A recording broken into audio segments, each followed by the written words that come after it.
प्यारे साथियों, प्यारे बच्चों, सुप्रभात। आज हम पढ़ेंगे यमक अलंकार। बिल्कुल बहुत ही बेहतरीन अलंकार। यमक का अर्थ होता है प्यारे साथियों जोड़ा या युग्मक। अर्थ को ध्यान दीजिएगा। यमक का अर्थ क्या होता है? जोड़ा या युग्मक। जहाँ शब्द की आवृत्ति जोड़े या युग्मक के रूप में हो परंतु शब्द के भिन्न अर्थ हो। ध्यान दीजिएगा, यमक का अर्थ होता है जोड़ा। जैसे कनक कनक 2 बार आया लेकिन दोनों के अर्थ अलग अलग हैं।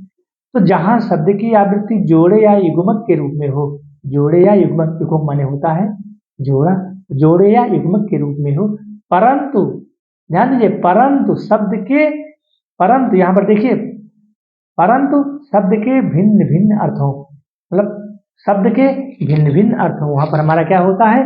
यमक अलंकार होता है। दूसरी परिभाषा क्या है? जहां कोई शब्द सम संख्या में आए, 2, 4, 6 के क्रम में आए, ठीक है, जहां कोई, देखिए प्यारे बच्चों इसको देखना, जहां कोई शब्द सम 2, 4, 6 के क्रम में आए, यानी कि 2 बार आए, फिर 4 बार आए या फिर 6 बार आए, 3 बार ना आए, 5 बार ना आए, वहां भी यमक अलंकार होता है। और अगली परिभाषा क्या है? जहां भिन्न भिन्न अर्थों वाले शब्दों की आवृत्ति हो। अगली परिभाषा है जहां एक शब्द की आवृत्ति 2 या 2 से अधिक बार होती है परंतु अर्थ अलग अलग हों। जहां एक शब्द की आवृत्ति 2 या 2 से अधिक बार, यह परिभाषा और यह परिभाषा मिल रही है प्यारे बच्चों, इसको ध्यान दीजिएगा।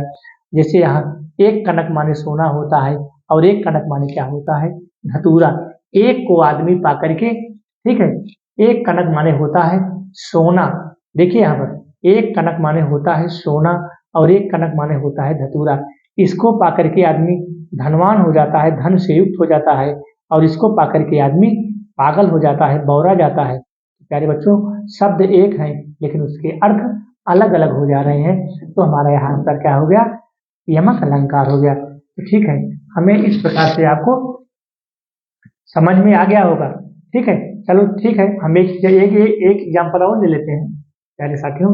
एक एग्जाम्पल हम और ले लेते हैं। बिल्कुल आप वीडियो को स्किप मत करिएगा, लाइन पर बने रहिएगा। इकली डरी हो घन देख के डरी हो, घन माने बादल होता है। अखाई विष की डरी हो, घन श्याम मरी जाए हो। डरी माने होता है पड़ी, इस डरी का मतलब हुआ भयभीत, और इस डरी का मतलब हुआ विष की डली या टुकड़ी। तो शब्द तो एक है, डरी डरी डरी। देखिए अभी विषम संख्या में भी आ गया पहले बच्चे, जो हमने वहां परिभाषा लिखाई हुई है क्या, कि जहां मतलब जहां 2, 4, 6, यहाँ पर कितनी बार डरी आया है? 3 बार डरी आया है। ठीक है, तो 2 से अधिक बार आया है ना। डरी, इकली डरी हो, घन देख के डरी हो, खाई विष की डरी हो, और घनश्याम मर जाए हो। तो यहाँ पर डरी सब 3 बार आया है। एक डरी का अर्थ हुआ पड़ी, एक डरी का अर्थ हुआ भयभीत, और इसका हुआ। अगला हमारा एग्जाम्पल है कमलासन पर बैठे, कमलासन लगे तपस्या करने। यहाँ कमलासन 2 बार आया, ध्यान दीजिए। कमलासन पर बैठे, कमलासन शब्द तो एक है, कमलासन ये भी है और कमलासन ये भी है, कमलासन कमलासन। ठीक है, यहाँ कमलासन 2 बार आया। पहले का अर्थ क्या हुआ? कमल रूपी आसन, कमल धन आसन। जब इसका हम संधि करेंगे क्या हुआ? कमल धन आसन। तो पहले का अर्थ हुआ कमल रूपी आसन, दूसरे का क्या अर्थ हुआ? प्रजापति या ब्रह्मा। यहाँ भी अलंकार, मतलब यमक अलंकार हो गया। कमलासन जो कमल के आसन पर बैठे हुए, और एक कमलासन कहा गया है ब्रह्मा जी को। यहाँ भी क्या हुआ अरे बच्चों? यमक अलंकार हुआ। ठीक है, और हम एक एग्जाम्पल और देखें ना, सजना है मुझे सजना के लिए। सजना शब्द, यहाँ भी सजना है, यहाँ भी सजना है, और किसके सजना? सजना माने पति। सजना है मुझे किसके लिए? सजना के लिए। तो यहाँ क्या हुआ? शब्द के अर्थ बदल गए। एक सजना, सजना है यानी सजना संवरना है। ठीक है, सजना संवरना है। तो जो महिलाएं होती हैं अपने पति के लिए सजती संवरती हैं। यहाँ भी शब्द एक है लेकिन अर्थ अलग है, यानी कि युग्मक है, जोड़े के रूप में है, जोड़े के रूप में है, लेकिन इसका अर्थ बदल जा रहा है।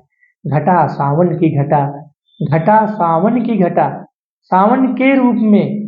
ठीक है, घटा बादल के रूप में। इस घटा का मतलब हुआ सावन के रूप में, और इस घटा का मतलब हुआ बादल के रूप में। घटा सावन, जो सावन की घटा होती है, देखो कितना अंधेरी रात होती है, ये भी एक घटा एक ही है, घटा एक ही है। और इस घटा का अर्थ हुआ बादल के रूप में, इस घटा का अर्थ हुआ सावन के रूप। ठीक है प्यारे बच्चों, जहां जोड़ा होगा वहां भी हाइफन का प्रयोग होता है। हैं? इस प्रकार से यह हमारा यमक अलंकार हो जाता है।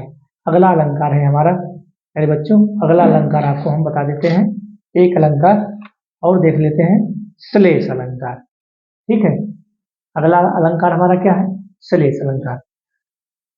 चलो श्लेष अलंकार मेरे बच्चों, अगर हमारा चैनल आपको अच्छा लगे तो लाइक करना और सब्सक्राइब करना। श्लेष का अर्थ होता है प्यारे बच्चों चिपकना। शब्द के अर्थ को पहले जान लो तो जीवन में कभी भी अलंकार को नहीं भूलोगे। अनुप्रास का शाब्दिक अर्थ क्या हुआ, युग्मक या जोड़ा। अनुप्रास का सॉरी प्यारे बच्चों, जो हमारा एमक अलंकार है उसका शाब्दिक अर्थ क्या हुआ, युग्मक या जोड़ा। इसका शाब्दिक अर्थ क्या हुआ, चिपकना। क्या हुआ, चिपकना, चिपकना। अर्थात श्लेष अलंकार में एक से अधिक अर्थ शब्द में चिपके रहते हैं। जहां यानी कि जिस अलंकार में एक से अधिक अर्थ शब्द में चिपके रहते हैं, जहां शब्द विषम संख्या 135 के रूप में आए और जहां एक शब्द का एक ही बार प्रयोग होता है और उसके एक से अधिक अर्थ होते हैं, वहां पर श्लेष अलंकार होता है। ठीक है, जैसे यहाँ पर क्या है एग्जाम्पल, चिर जियो जोरी जुरे क्यों न स्नेह गंभीर, को ये घटी वृष भानुजा ए हलधर के वीर। इनको कहा गया है, हलधर के वीर कौन है, बलराम के कृष्ण। कौन है, ये है बलराम के कृष्ण।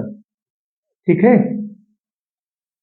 इनको कहा गया है, ये बलराम के कृष्ण है, हलधर के वीर।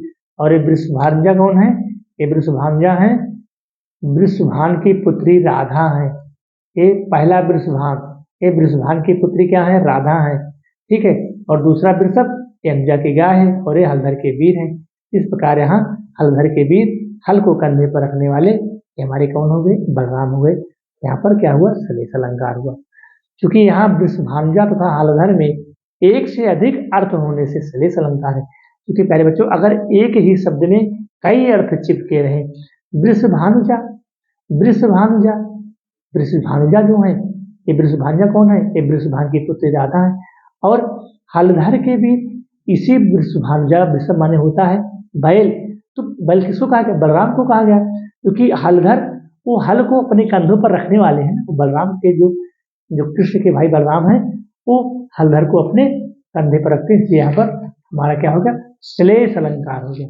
कौन सा अलंकार हो गया, श्लेष अलंकार हो गया। अब हम एक दो एग्जाम्पल और देख लेते हैं प्यारे बच्चों, तो फिर हमारा यह क्लियर हो जाएगा। ठीक है, जो हमारा श्लेष अलंकार है बिल्कुल क्लियर हो जाएगा। क्या है, कवि सुबिरन अर्थात अच्छे शब्द खोज रहा है। ठीक है, जैसे यहाँ पर सुबिरन को ढूंढत फिरत कवि व्यभिचारी चोर, तो इसके तीन अर्थ है ना। एक सुवर्ण माने होता है, एक सुवर्ण माने होता है सुंदर वर्ण, सुबिरन को ढूंढत फिरत। एक सुवर्ण माने होता है सुंदर वर्ण, एक सुवर्ण माने होता है स्त्री यानी कि सुंदरी जिसको कहते हैं, और एक सुवर्ण माने होता है स्वर्ण। इसके तीन अर्थ है, अच्छा वर्ण, अच्छा रंग और स्वर्ण। ठीक है, सुवर्ण, सुवर्ण माने स्वर्ण। तो यहाँ पर क्या है, एक ही शब्दों में तीन अर्थ चिपके हैं। ठीक, कौन कौन चिपके हैं, अच्छा वर्ण। तो अच्छा वर्ण किसको जरूरत पड़ती है, कवि को। जो कवि रचना करता है प्यारे बच्चों उसी को तो अच्छे अच्छे वर्ण चाहिए। जैसे हम लोग शिक्षक हैं, अगर अच्छे अच्छे वर्ण नहीं बोलेंगे तो फिर कैसे हमारा क्लास चलेगा। तो सुन अच्छा वर्ण, तो अच्छा वर्ण किसको चाहिए, कवि को चाहिए। अब इसका एक अर्थ हो गया। अच्छा रंग, अच्छा रंग किसको चाहिए, जो सुंदरी होती, जो स्त्री होती। सुवर्ण, सु माने सुंदर, वर्ण जो उनका रूप है सौंदर्य है। तो यहाँ पर अच्छा रंग किसको चाहिए, व्यभिचारी को चाहिए, है जो कामी पुरुष होते हैं। और स्वर्ण माने सुवर्ण, जो स्वर्ण होता है। स्वर्ण किसको चाहिए, चोर को चाहिए। तो सब एक है और उसके तीन अर्थ निकल रहे हैं, सुवर्ण को खोजत फिरत या सुवर्ण को ढूंढत फिरत कवि व्यभिचारी चोर, अर्थात कवि कामी और चोर। यहाँ पर क्या हो गया, हमारा श्लेष अलंकार हो गया। चलो एक एग्जाम्पल और देख लेते हैं। वो क्या एग्जाम्पल है, रहीमन पानी राखिए बिन पानी सब सूं, पानी गए न उबरे मोती मानुष चूं। यहाँ पानी के प्यारे बच्चों तीन अर्थ हैं। एक पानी का अर्थ हो गया चमक। ठीक है, कहते नहीं भैया तुम्हारे अंदर जो पानी हमारा चमकता रहता है, और एक पानी का अर्थ हो गया प्रतिष्ठा। कहते नहीं भैया तुम्हारे अंदर पानी नहीं है, तुम अपनी बात को कह करके बदल जाते हो। हाँ, एक चमक पानी की चमक हो गई, एक चमक प्रतिष्ठा की चमक हो गई, और एक तीन अर्थ है चमक। चमक किसमें होती है? तो चमक किसमें होती है? जो सोने का पानी होता है, सोने का पानी ऊपर चढ़ाया जाए तो उसमें चमक होती है। जैसे प्यारे बच्चों देखो, चूने का पानी अलग हो गया है, तो चूने का पानी ना वो अभी पानी है, चूने का पानी, ठीक है। इसको मान लेते हैं जो चमक है किसमें होती है? सोने में होती है या फिर चूने में भी होती है। तो एक अर्थ इसका चमक हो गया, दूसरे का अर्थ हो गया प्रतिष्ठा। कहते नहीं भैया तुम्हारे अंदर पानी नहीं है, तुम जो बात कहते हो बाद में बदल जाते, तुम पानी तुम्हारे अंदर नहीं है। और इस पानी का अर्थ क्या हो गया? जल। तो यहाँ पर इस पानी के तीन अर्थ हो गए, यानी कि एक ही शब्द के अनेक अर्थ हों, इसी शब्दों में अनेक अर्थ चिपके हैं, इसी को तो सलेस कहते हैं। रहीमन पानी राखे बिन पानी सत्सु, पानी गए उबरे मोती मानुस चून। अरे बच्चों इस प्रकार से जो है हमारा ये श्लेष अलंकार, और इसके इस श्लेष अलंकार के दो भेद जो आते हैं, सबंध श्लेष और अभंग श्लेष। लेकिन इसको आपको नहीं पढ़ना है, क्योंकि ये जो प्रश्न है प्यारे बच्चे टीजीटी पीजीटी लेवल के प्रश्न है, आर के लिए प्रश्न है। ये हाई स्कूल और इंटर में ये चीजें नहीं पूछी जाती हैं। मोहब्बत बरसा देना तो सावन आया। सावन किसके लिए? ये व्यक्ति के लिए है, जिसके लिए मोहब्बत बरसा देना व्यक्ति के लिए है। और इस सावन का अर्थ सावन का महीना, सावन तो एक है ना, मोहब्बत बरसा देना तो सावन आया, सावन एक है, इस सावन का महीना हो गया। और ये क्या है? व्यक्ति है, इसके लिए मोहब्बत बरसा देना है, इसके लिए। और अगला हमारा क्या है? ठीक है, बस तो बस इतना ही हो गया। इस प्रकार से हमारा एक श्लेष अलंकार पूरा हो गया। ठीक है प्यारे बच्चों।